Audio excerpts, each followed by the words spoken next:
2024 లేదా 25లో డిగ్రీ లేదా బీటెక్ చదివారా? సాఫ్ట్‌వేర్ జాబ్ కోసం ఎదురు చూస్తున్నారా? అయితే కోడ్ జ్ఞాన్ 100 డేస్ కోర్సులో చేరండి. జాబ్ సాధించండి. నమస్కారం, వెల్కమ్ టు సుమన్ టీవీ. నేను మీ యాంకర్ సిరి. మార్చ్ మాస ఫలాలు ఏ విధంగా ఉంటుంది, ద్వాదశ రాశుల వారికి అండ్ వారు ఏ ఏ సందర్భాల్లో జాగ్రత్తలు తీసుకోవాలి, వీటి గురించి ఈ రోజు క్లియర్గా ఇన్ఫర్మేషన్ ఇవ్వడానికి మనతో పాటు ఉన్నారు వేదిక ఆస్ట్రాలజర్ ఉమా గారు. అడిగి తెలుసుకునే ప్రయత్నం చేద్దాం. నమస్కారం ఉమా గారు. నమస్తే అమ్మా. ముందుగా గ్రహ సంచారం ఏ విధంగా ఉంది ఈ మాసం మొత్తం? మార్చి నెలలో అనేక గ్రహాల యొక్క ట్రాన్సిట్ ఉంది. అదేవిధంగా కొన్ని గ్రహాలు వక్ర మార్గం నుంచి రుజు మార్గంలో కూడా వెళ్ళబోతున్నాయండి. మనం డీటెయిల్గా చూస్తే కనుక ముఖ్యంగా మార్చి 2వ తారీఖున శుక్రగ్రహ సంచారం అనేటువంటిది కుంభరాశి నుంచి మీనరాశిలోకి వెళ్ళబోతుందమ్మా శుక్రుడు. సో తర్వాత రెండవది మార్చి 11వ తారీఖున గురువు అనేటువంటి ఆయన వక్రగతిని చాలించి రుజు మార్గంలోకి వెళ్ళబోతున్నారు. ఇది ప్రత్యేకించి కొన్ని రాశుల వాళ్ళకి రాజయోగాన్ని ప్రసాదిస్తుందండి, చాలా అమోఘంగా అనమాట. తర్వాత మూడవది మార్చి 15వ తారీఖున రవి కుంభరాశిలోంచి మీనరాశిలోకి రవి సంక్రమణం, ఇది కూడా చాలా గొప్ప విషయం. తర్వాత మార్చి 21వ తారీఖున బుధుడు అనేటువంటి ఆయన ఆల్రెడీ కుంభరాశిలో ఉన్నారు కదండి, ఆయన వక్రగతిలో ఉన్నారు. ఆయన వక్రగతిని త్యజించి రుజు మార్గంలోకి వెళ్ళబోతున్నారు. ఇకపోతే మళ్ళీ 26వ తారీఖున 2వ తారీఖున మీనంలోకి వచ్చినటువంటి శుక్రుడు మళ్ళీ వెంటనే మేషంలోకి వెళ్ళిపోతారు. సో ఈ మార్చి నెలలో ఈ గ్రహ సంచారములు అనేటువంటివి మారబోతున్నాయి. కొన్ని గ్రహాలు వక్రగతి నుంచి మారబోతున్నాయి. సో దీనివల్ల అనేక భిన్నమైనటువంటి మార్పులు మార్చి నెలలో అయితే చోటు చేసుకోబోతున్నాయండి. ఆర్థికంగా, ఉద్యోగపరంగా, వ్యవహారికంగా, పనుల విషయంలో, ఆరోగ్య విషయంలో, అన్ని విషయాల్లోనూ కూడా అనేక రకాల మార్పులు అయితే ప్రతి రాశి వాళ్ళకే కనబడబోతున్నాయమ్మా. అండ్ అలాగే ఉమ్మగారు మీరు అన్నట్టుగానే గ్రహాలు ఒక రాశి నుంచి ఇంకొక రాశి వారికి వెళ్ళడం చాలా ఎక్కువగా జరుగుతుంది ఈ మాసంలో అని చెప్తూ ఉన్నారు.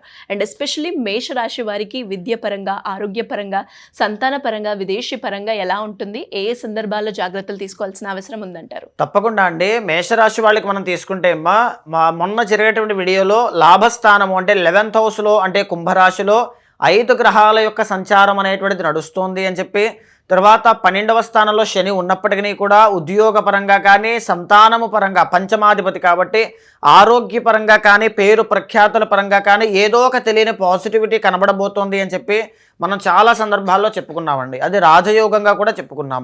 అయితే ఈ మాసంలో కూడా, మార్చి మాసంలో కూడా ఈ యొక్క 15వ తారీఖు దాకా ఎక్స్ట్రాడినరీగా ఉంటుందండి. బికాజ్ 15th వరకు రవి అనేటువంటి ఆయన కుంభరాశిలో ఉంటారు. దీనివల్ల అది లాభస్థానం అవుతుంది. ఏ పనిలోనైనా చాలా ఫాస్ట్గా మూవ్ అవుతాయి అన్నమాట.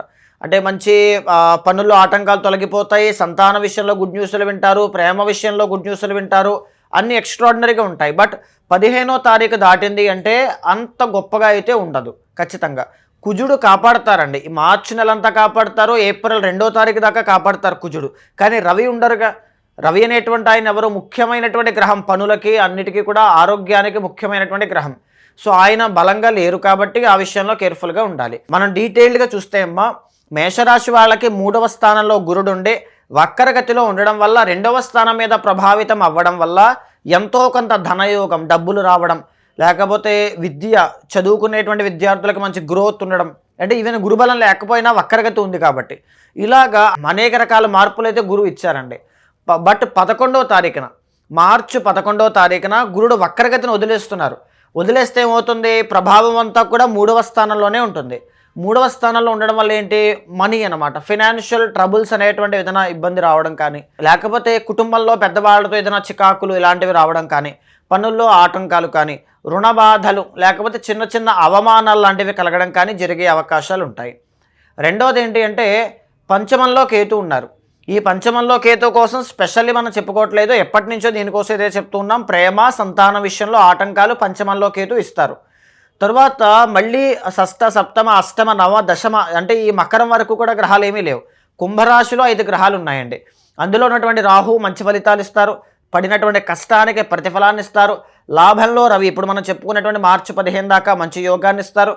తర్వాత కుజుడు అండి, ఏప్రిల్ 2వ తారీఖు దాకా అనారోగ్య సమస్యల నుంచి బయటకు రావడానికి. కానీ ఇక్కడ చూడండి, రవి అనేటువంటి ఆయన బలంగా లేకపోయినా కుజుడు కాపాడేస్తారు.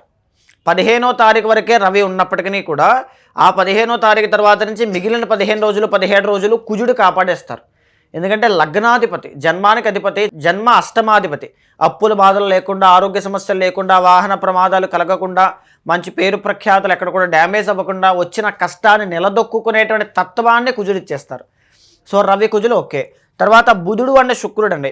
బుధ శుక్రుడు ఇద్దరూ కూడా వీళ్ళకి యోగదాయకంగా ఉన్నారు. సో దీనివల్ల ఏంటి అంటే కుటుంబంలో ఉండేటువంటి సమస్యలు వీళ్ళే సాల్వ్ చేసుకోవడం, లేకపోతే సెకండ్ లార్డ్ ధనయోగము అనేటువంటిది రావడం. ఎస్పెషల్లీ మార్చి 2వ తారీఖు తర్వాత 26వ తారీఖు మధ్యలో ఏదైనా దూరపు ప్రయాణాలు చేసే అవకాశాలు ఉంటాయి. ఎందుకంటే సెకండ్ లార్డ్ 12, సప్తమాధిపతి 12. కాబట్టి దూరపు ప్రయాణాలు ఏదైనా చేయడం, ఫారెన్ ట్రావెల్స్ ఏదైనా వెళ్ళడం కానీ, డబ్బులు ఖర్చు పెట్టుకోవడం, ఖర్చు అయిపోవడం వేరు, ఖర్చు పెట్టుకోవడం వేరు. ఆనందంగా ఒక జత బట్టలు కొనుక్కోవడం వేరు, అనవసరంగా దేనికో ఖర్చు అయిపోవడం వేరు. ఇలా ఖర్చు పెట్టుకోవడాలు ఇలాంటివి కొన్ని ఉంటాయన్నమాట. సో ఇది మంచి విషయానికే చెప్పుకోవచ్చు. అయితే మేజర్లీ ఈ 15వ తారీఖు తర్వాత అయితే రవి బలం కొద్దిగా తగ్గుతోంది, ఏలినాటి శని ఉంది. కాబట్టి రెండిటికి చిన్న చిన్న పరిహారాలు చేసుకుంటే సరిపోతుంది. మేషరాశి వాళ్ళకైతే మార్చి కూడా చాలా బాగుంటుంది. ఏ పనిలోనైనా ధైర్యంగా ముందుకు వెళ్ళండి. మంచి ఆరోగ్యము, మంచి అభివృద్ధి, ధనయోగము అన్నీ కూడా ఈ మాసంలో కూడా మీకు చాలా బాగున్నాయి. అండ్ అలాగే ఈ మాసంలో వీళ్ళకి కలిసి వచ్చే రంగు ఏంటి ఉమా గారు? ఈ మాసంలో మీకు బాగా కలిసి వచ్చేది ఏంటంటే గోల్డ్ కానీ లోటస్ పింక్, ఈ 2 కలర్స్ మీకు చాలా బాగుంటాయండి. కలిసి వచ్చే వారం శుక్రవారం చాలా బాగుంటుంది. అండ్ అలాగే చాలా మంది కూడా మాసంలో ఏ నెంబర్ అయితే బాగుంటుంది అని అనుకుంటారు. లక్కీ నెంబర్ 6 అమ్మ. నెంబర్ 6 అనేటువంటిది మీకు చాలా బాగుంటుంది, ధనయోగాన్ని క్రియేట్ చేస్తుంది 6. ఎలాంటి పరిహారం చేసుకుంటే బాగుంటుంది? ఏలినాటి శని ఒకటి ఉంది, తర్వాత రవి బలం వీక్ అవుతుంది. కాబట్టి 15వ తారీఖు దాటిన తర్వాత ఏదైనా ఒక ఆదివారం నాడు కేజీ-పావు గోధుమలు దానంగా ఇవ్వండి చాలు. ఈ మాసం మొత్తం కూడా చాలా బాగుంటుంది. వీలైతే శనివారం నాడు నల్ల నువ్వులు దానంగా ఇవ్వండి, ఏలినాటి శని శాంతిస్తుంది.